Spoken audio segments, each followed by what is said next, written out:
আসসালামু আলাইকুম রহমতুল্লাহি ওবরাকাতু। আশা করি সকলে ভালো আছেন।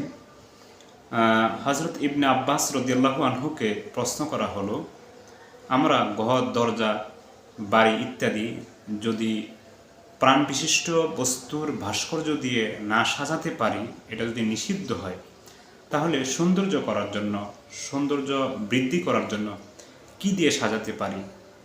তখন ইবনে আব্বাস রদিয়াল্লাহু আনহু এর উত্তরে বললেন, গাছ গাছরা বা অন্য কোনো এমন বস্তুর আকৃতি দিয়ে বা এমন বস্তুর ছবি দিয়ে যেগুলির প্রাণ নাই, সেগুলি দিয়ে তোমরা সাজাতে পারো।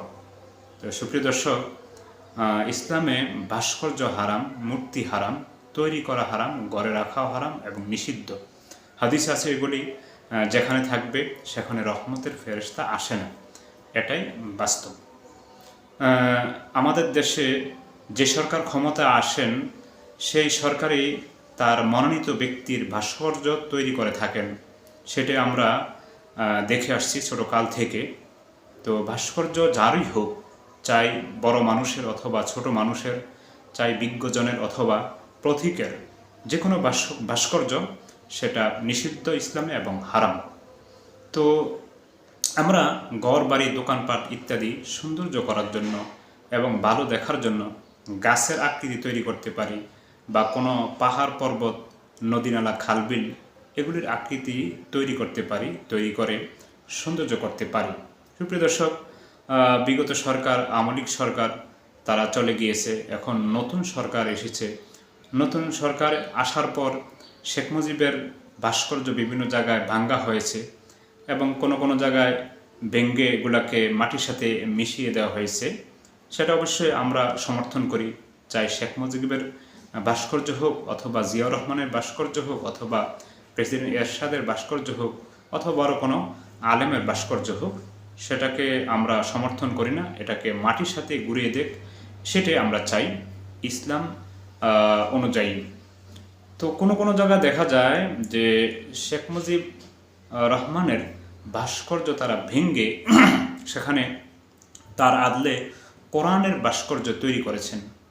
এটা কতটুকু? এক নম্বর কথা হইল, কোরআনের ভাস্কর্য এটা তৈরি করা যাবে, তবে এমন জায়গায় তৈরি করতে হবে যেখানে তার হরমত নষ্ট না হবে, তার সম্মান নষ্ট না হবে। পথে ঘাটে যেখানে সেখানে আপনি কোরআনের আয়াত অথবা আল্লাহ রাব্বুল আলামিনের যে নামগুলি আছে সেগুলি দিয়ে আপনি ভাস্কর্য তৈরি করবেন, এটা ঠিক নয়।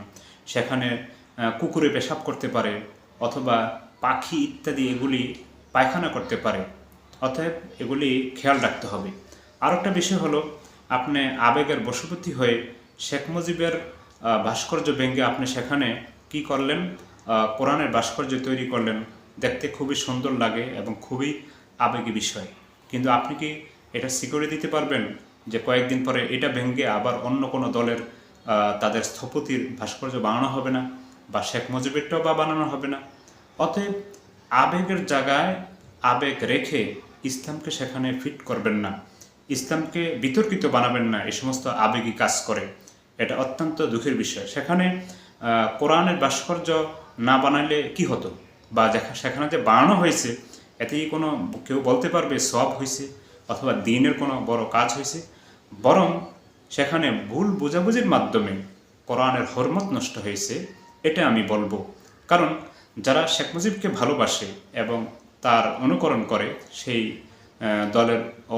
দলের ভুক্ত, তারা অবশ্যই এটাকে কিছুটা হলেও কোনো না কোনো দিক থেকে বাঁকা চোখে দেখবে, এটাই স্বাভাবিক। আবার যখন তারা ক্ষমতা আসবে, তারাও চেষ্টা করবে এটাকে সরে আর একটা কিছু দেওয়া, অথবা শেখ মুজিবের ভাস্কর্য দেওয়া, এমনই চলবে। তো এখানে কোরআনের ভাস্কর্য দেওয়াটা কশিন কালেও ঠিক হয়নি। এগুলি তার বিভেদ সৃষ্টি হয়, ফাটল সৃষ্টি হয়। এখানে শেখ মুজিবের ভাস্কর্য ভাঙ্গা হয়েছে, ভালো কথা, ভাস্কর্য যারই হোক আমরা পছন্দ করি না। এখানে একটা সুন্দর গাছ অথবা নদী নালা অথবা বাংলাদেশের ইতিহাস ঐতিহ্যের কোনো স্থাপনা সেখানে তৈরি করে দেওয়া যায়, যেহেতু সেটা রাজনৈতিক বিষয়।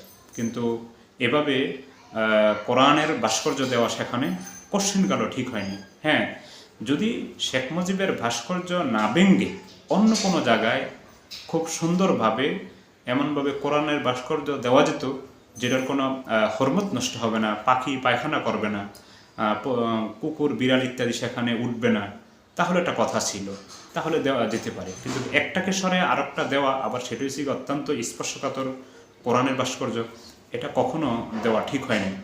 হয়তো আমার কথাগুলি অনেকে তিতা লাগতে পারে, কিন্তু বাস্তবতা তাই।